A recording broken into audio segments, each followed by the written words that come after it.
Hello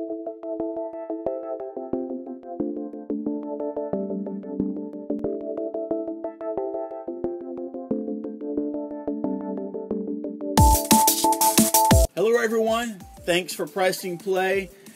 This guy is Randy. He's still filling in the gaps in our back issues from our Free Comic Book Day and the Mega Sale, thanks to you guys. I'm Chris and we are talking comics, talking great comics hitting the shelf from May 21st, 2014. Guys, you can always visit our website, ExcaliburCCG.com, to find out more information about us, what's going on here, and be sure to like us on Facebook. The link is down there along with the subscribe button. So subscribe, follow us on Facebook, all that jazz. We appreciate it. Thanks for watching, guys. To all of our new subscribers and new viewers, thanks. I don't know exactly how you made it here, but I'm glad you did. We enjoy you watching our show. So guys, moving on. Randy, it's one of those rare weeks where Randy has a special treat for us. Oh yeah, I almost forgot about that. So yeah, it was so special. He almost kept it to himself by forgetting about it. Yeah, every now and then I like to do the why I love it, why I hate it, and I've got one for you guys. If you've seen, I think it was yesterday or today. Yesterday it debuted the 5-minute trailer for the new Flash series. Why I love it. I like a slow burn with a show. I like for them to be able to really give us a lot about the character. Yeah. And that's what I think makes Arrow work and makes this work that maybe has not made Batman and Superman work for me. Okay. Why I hate it? Some of this dialogue needs to be worked on immediately. The dialogue? Yeah. Work on it now. Yeah. This whole thing with, like, I got into a fight, I couldn't outrun them.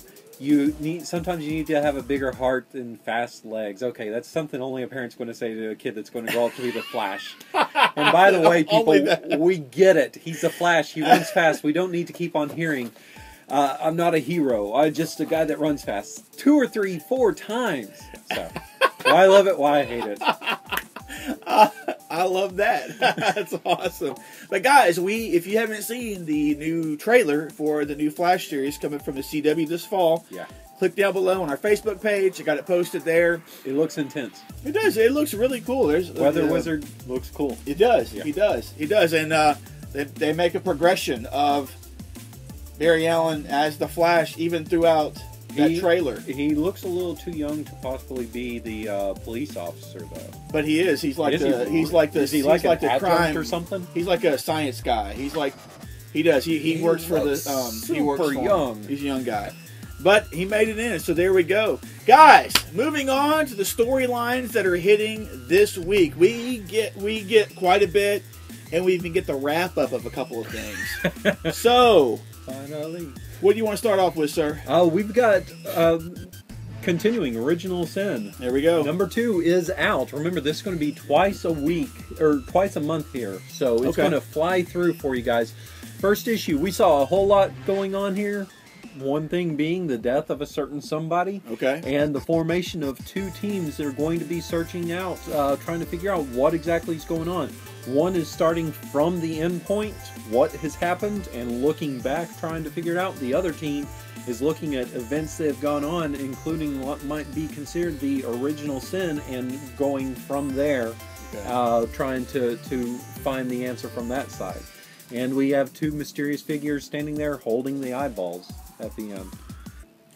Don't know who. Just 2 mysterious figures. No biter. Yeah, so we'll see where it goes from here. I don't want to really get into like what's going on here because I want it to be a surprise here. It was a good beginning for it. So we'll have everybody investigating further there. They pulled Nick Fury out of retirement to look into things, and I like that. Yeah, and I like his role throughout this. Is supposed to be like a detective, yeah. He was almost like Murtaugh. I'm too old for this, but he's there. Very cool. Yeah. Moving on, guys.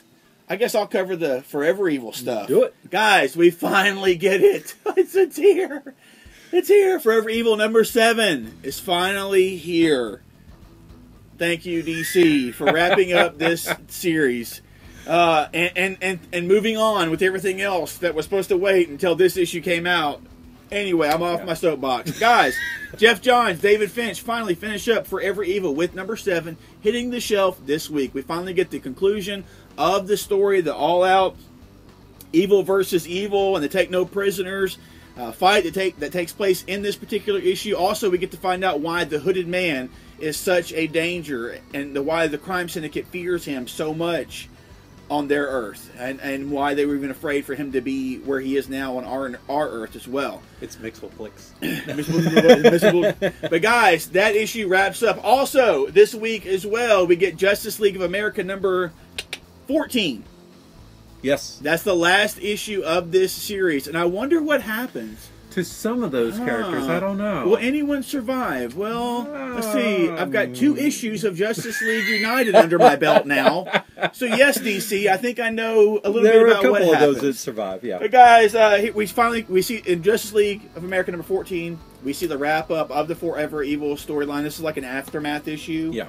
So we get to see what happens to some. We already know that some made their way to Canada to be a part of that team as well. So, guys, for all of you diehard fans that love Justice League and love to have bits and pieces of storylines all together, don't miss Justice League of America number 14. And for the last Forever Evil aftermath, whatever you want to call it, we finally get Justice League number 30. Yes. That hits the shelf. Jeff Johns, Ivan Reis. We have a new Injustice League led by none other than Lex Luthor. Lex Luthor is the man. How can that be? You're asking. I know. I don't know. But this is stemming from the events of Forever Evil. And those of you that have read, especially the latter part of it, because that's where that all really took place, where some compromises had to be made. Yeah. Exactly is what happened. So, and that's stemming, that is jumping out of the pages of Forever Evil into the Justice League. We got a new Justice League team led by Lex Luthor himself. A mysterious force is set his sights on Luthor to take him out. This is the beginning of all that. A big change for the Justice League starts this week with number 30. Lex who? Lex Luthor. Captain Cold, baby. Oh, yeah, that's right. That's what I'm excited about. It's going to be a different team, guys. Yeah. So, yeah, Randy's excited about Captain Cold. I'm interested in seeing Lex Luthor in charge of the team itself. Yeah. So, we'll see where it goes. We've also got another issue of Supergirl number 31. This is a Red Daughter of Krypton issue. Super hot book going on right now. Kara's status here among the Red Lanterns, it seems like it's a good thing for her. Everything that she's been looking for. But she has someone that's telling her that she might be more alone in the universe than she's ever been before. So maybe that might be the beginning of the end of her as a Red Lantern. We'll see. Okay. Yeah. That's sad. Yeah, we'll see. Guys, Hunt for Robin continues in Batman and Frankenstein number 31. That's right. Batman's on the trail of Ra's al Ghul and Talia for the bodies of Ra's al Ghul for the bodies of Damian and Talia. I didn't realize that Talia had died too. She did. Yeah, she did. She was part of all that. Yeah, but guys, looks like Batman's at a dead end and needs some help, and some specialized help in the form of Frankenstein. Their last encounter was not a good one. No, it was not. So I'm curious to see how Frankenstein is going to, if he's going to be, how receptive he's going to be to this little team up here to help out Batman. And see what he can do in regards to actually helping him find the bodies of Talia and Damian. Yeah. So, guys, I think that's it for the storylines. I mean, like I said, some of them wrapping up, some of them continuing. We got several continuing, some that have just started. But, guys, good stuff. Good stuff hitting this week. Absolutely. And this week, this weekend, guys, the new X-Men movie hits the theaters. Yeah. Days of Future Past. And that leads us to the question of the week for this week, and that is this: what is your most favorite X-Men story ever? No alternate universes, no ultimate. 616. Exactly, 616, the main Marvel universe. No ultimate, no alternate storyline. No Age of Apocalypse. Sorry, guys, we all know that's an awesome story. But that's not 616. Okay, Randy says it's not 616. It's not so 616. There we go, guys. That's the one. So was that going to be yours? No. Okay, no, good. no. I really didn't know where to place that one, but no, it is now considered another world there. That's what the exiles pulled people from that world there, because it's another dimension or whatever. So. Okay. So your favorite X-Men story ever, go sir. Okay, I'm going to take a little baby step back from the Age of Apocalypse, because for me, the Joe Mad art, which was awesome during the day then, the introduction of Blink, M, Sync, and Jubilee there to the team that consisted of Sabretooth and White Queen having to help try to save everybody, and Banshee. The Phalanx Covenant was one of my favorite stories for quite some time, and for people to know, I really came into comics reading Generation X, so that's kind of a soft spot in my heart there. Loved it. The art, as I said, was beautiful on that book. Man, it was. I mean, Joe Mad was killing it back then. Absolutely. And actually doing a monthly book. Put a lot more effort, I think, into what he does then than kind of what he does now, maybe. Yeah. It is different. It is different, definitely. Man, I've been through, aging myself here, but I've been through several storylines. Yeah. I mean, I was there for the Morlock massacre that happened. I was there for the next one where they had to go through the Siege Perilous, or Siege Perilous, yes. Perilous. I was there for that. When they were in the outback in Australia. Crikey, you were there too. I was there too. Those were a long time ago. So I think my most favorite, because it just stands out. It just really sticks out to me, and I don't know because it's the most recent of them all or what, but I really enjoyed Joshua Eden and John Cassidy's run on Astonishing X-Men. Oh, okay, yeah, that was a good one. That is another collection that I plan on having in an oversized omnibus as soon as I can. It's one of those I still question. How did they bring Colossus back? Because he was cremated and dumped out to sea. What, did they find like a tooth to bring him back from? I don't know. I'm just glad he's back.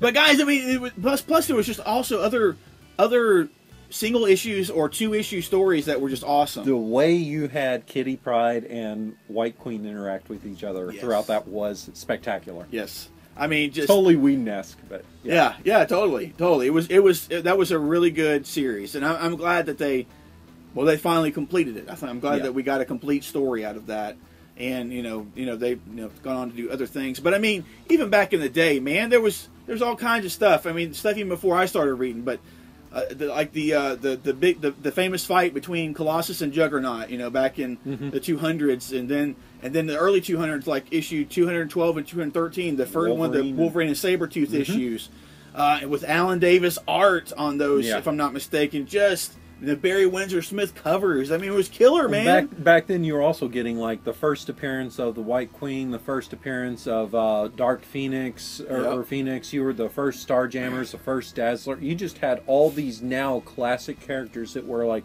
one after the other through that was Claremont Cockrum time period. That one after the other classic hits. Exactly. And also not to forget about the awesome annuals that were coming out every year, drawn by Alan Davis and Arthur Adams. Yeah. And they were usually storyline annuals. They led into something or they concluded something that was going on. Yeah. And man, those were some of the best memories of my life as a kid, collecting comics, because of the storylines, the Cable and the Mojoverse and all these different things. The one annual number 10 where Wolverine actually had like the culmination of an Infinity Gem at his hand, where he was like a god, and what he did with it. Just there was some great stuff. There's so many great things to choose from. We really got this guy talking today. You got me good. Here we go. But guys, log in below, log into Google Plus, and tell us what your most favorite X-Men story is in the 616 universe. Try to give us one of your most favorite, but then if there's a couple other ones you want to tell us about, feel free to do so. I mean, like me, I just rambled. I'm sorry, guys. Here we go. We've got lots. Well, we've got a few number ones here. Yeah, I'm going to let you start off with the big one because this is one you know all about. Yes, guys, it's been a long time waiting, but we are getting deeper and deeper into the Millar World universe. Mark Millar, Duncan Fegredo bring us MPH #1, hitting this week. Yes. 5-issue series. It's not an ongoing. It's a 5-issue miniseries, and this is the beginning. This is the beginning of what Mark Millar describes as his own version of his own Marvel universe. He's creating his own universe. A bunch of young kids get a hold of a street drug called MPH, and this series promises to give us a look at super speed like we've never seen before. They're young kids. They're not. Their first idea isn't to become heroes. Yeah. They're in Detroit. You know, I mean, the economy's down. Things are happening. They're looking to make some money, honey. They're going to go to Hardcore Pond. Exactly. But guys, a different take on super speed, the super speed power in general, as only Mark Millar will attempt to do. We'll see just exactly how different it is, but I have high hopes for it. I'm especially liking the preview pages I've seen from Fegredo online and stuff. So the art looks Beautiful great. art. Beautiful art. Exactly. Love his. I've got a cool one here coming out from Boom Studios called Last Broadcast. Number 1 comes out. That. This is one that may be a sleeper there. Some people may want to try and get their hands on it if they can find it in the comic shops. Okay. We have an urban spelunking group in San Francisco. They discover a hidden bunker that belonged to this magician, Black Hall, the Incredible. During the same time that they're discovering this, there's this out-of-work young magician who receives a package, and this package is also giving him information about this possible mysterious death of Black Hall from the 1930s. And so both these groups are going to start investigating this death or this Black Hall at the same point in time. Lives are going to be changed, and there's going to be a lot of unexpectedness, I think, that comes from this. Looks like an interesting one. Boom Studio is known for putting out some of those sleeper hits there. Yeah. So, this is one of those that people put on your watch list. Cool. Very cool. Dark Horse is bringing back Brain Boy with Brain Boy, the Men from GESTALT. GESTALT. Number 1 hitting the shelf. I believe this is going to be a mini-series like the previous Brain Boy series was. We got Fred Van Lint and Freddie Williams II on art there. There was a previous Brain Boy miniseries that wrapped up. Now we get the second one here, where Brain Boy is he's a telekinetic type character, very unique in the world. I think we all think that he's the only one until this series comes about, because there happens to be a hive mind of like-minded individuals that he is facing against in the form of the men from GESTALT. With this particular period. Yeah, think SHIELD with all the periods, GESTALT. But what it stands for. Exactly. But guys, if you checked out the first series, you'll definitely want to get this series. And if you're a fan of writing for Fred Van Lint, who's done tons of stuff, get on board this. Check it out from Dark Horse Comics hitting the shelf this week. There's another little one that's possibly unexpected here and could be huge for people. You love kids comics. Here we go. You love to talk about kids comics. IDW is putting out Littlest Pet Shop number 1. Oh yeah. And this right here is about Russell and Penny Ling. And the two of them, they've created some sort of puzzle. They brought all their friends in to play the game, solve the puzzle. They're having to go all around downtown city looking for clues, solving riddles, whatever it might be with the puzzle. Only one group, only one team can win here, so we'll figure out who that is. It looks very much so kind of the art style in the same vein of the My Little Ponies that's going on right now. Yeah. And this is another one of those things that we've got. I think it's a full, or at least the writing and creative team on this are a female group. So, IDW is doing a pretty good job of getting the female creators out there for the people, and saying, hey, look, they can do, great comics as well here. Mainstream them. Yeah. So, another one to look for. Yeah, especially for your kiddos, so check it out. Last one for me. It's a very special miniseries. It really is, about a guy who's really been through a lot. And, he finally gets to tell his story this week. With Dark Horse's Star Wars, Darth Maul, son of Dathomir. Really? Getting cut in half and being rejected by his Sith Dark Lord was not enough. He has risen from the ruins, and now he's bringing the fight to everybody with teaming up with some Mandalorians as well. Oh Lord! So guys, sorry. This is part of the Clone Wars Season 6 that you haven't seen before, but you got Darth Maul in his own mini-series here. Star Wars mini-series. Before everything Star Wars makes the jump over to Marvel here pretty soon. So if you like what Dark Horse has been doing with Star Wars, you should check out this series and get it before Marvel does what they do. We don't know if they're going to do good or if they're going to do bad, but show some respect. If you like all the characters that get like 10 minutes screen time and people suddenly somehow love them, this book's for you. Sorry. Moving on. Moving on. Guys, this is now our favorites. This is the stuff that we read at the top of the stack usually whenever they come out that week. And be warned that there more than likely will be a few spoilers along the way. But before we launch into that, Randy, what was your favorite from last week? There were some excellent books last week, and I really had a tough time here because Captain Marvel #3 and the Stray Bullets, the Killers #3, both spectacular. But was it number 13, Uber? Yeah. Number 13, I think takes the cake for me. Yes. That book right there that was good. Was just one of these that showed how wartime affects people and how it affects the normal person. And these people, they've never seen tanks, they've never seen any of this that's going on. And all of a sudden, this horror that has been created, this craziness that's been created is entered into their lives, and they don't know how to process that. Is this a god? You know, what exactly is this that's going on? It's protecting us, but it's not exactly helping us while protecting us. I mean, they wish they'd never met it by the end of the story there. Yeah. And it was one of these perfect ways of Kieran Gillen saying, let's look at how war affected the normal person, but he's taking the spin and saying it's this war with these superhumans. So it could have been written by Garth Ennis, showing in one of his Battlefields kind of books with how war affects people. I just loved it. It was beautiful. It was great. And there was even that one moment where the lady had the axe in her hand. Oh yeah, some suspense. Yeah. Oh yeah. So yes, Uber, guys.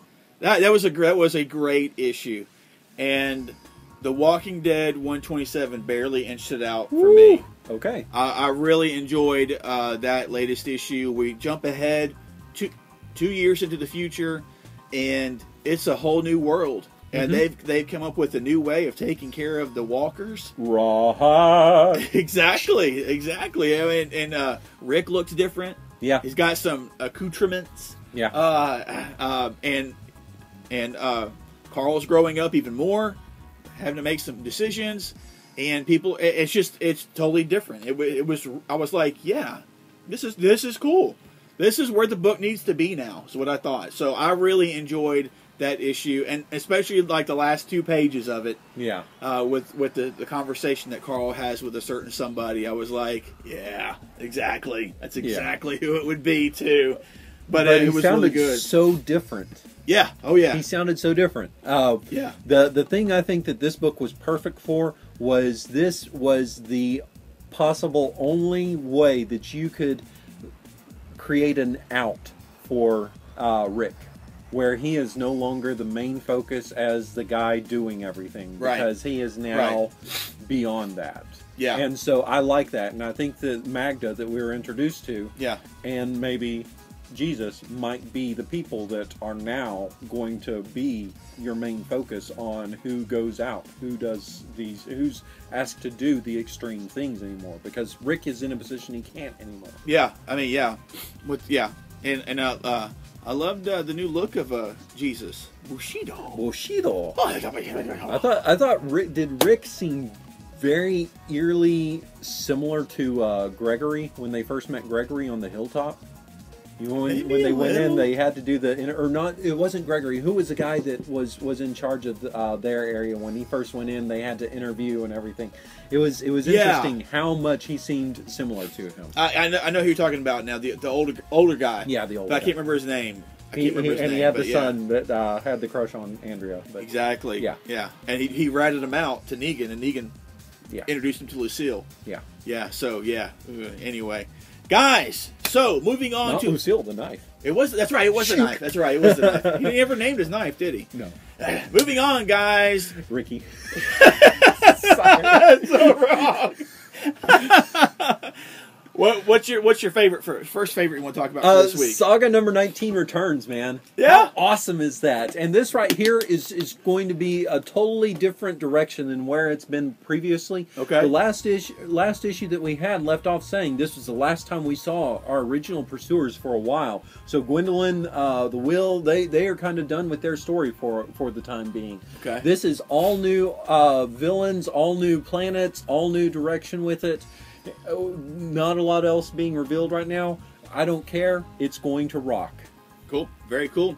I'm looking forward to it too, but I hated the fact that there was like very little solicitation info for it. But like, we need to get the people, let them know, hey, it's back again. Yeah, because exactly. It takes its time off. There. It does. It does. So don't forget that, guys. Up first for me, East of West, number 12. Yes. That last issue we saw the meeting of the nations come together, and then what was also considered like the most dangerous nation there at the very end. So we're looking at that, and we're looking at, in this issue, we're looking at that meeting of the nations coming together, and then one person, probably the most unlikely person of them all, coming together to prevent all-out war between those nations. Who that could be, I don't know. There doesn't seem to be anybody unwilling or unlikely to want to have war. They just all seem ready to just slit each other's throats. Maybe it's Colonel Sanders. I know, you never know. I mean, but this, guys, East of West is a book Saga. East of West, these are books that should be on your pull list. You should be reading them. It's Lethal Weapon 1 and 2 this week, baby. Magneto number 4 is coming out. We talked about how good this book is, but there's another Colin Bunn book that's coming out this week that is also focused on a villain, and that's Sinestro number 2. Finally, Skip prodding me to read the book. I did read number 1. Wow, blown away by it. Okay. Number 2 comes out. Sinestro has a mission. He now is trying to take the Sinestro Corps, the Yellow Lantern Corps, and he's trying to get them to find his missing people. The people, his planet was destroyed, his people are gone. He's trying to find his missing people that were off planet and bring them back together. The Corps might not be up for this mission. They might not like it, seeing as how they are holding his daughter hostage right now. So that, they're going to work through that before they can see, beyond to Sinestro's plan. But Bunn's writing 2 books about villains coming out this week that are top-notch. Very cool. Very cool. Guys, up next for me, Daredevil number 3.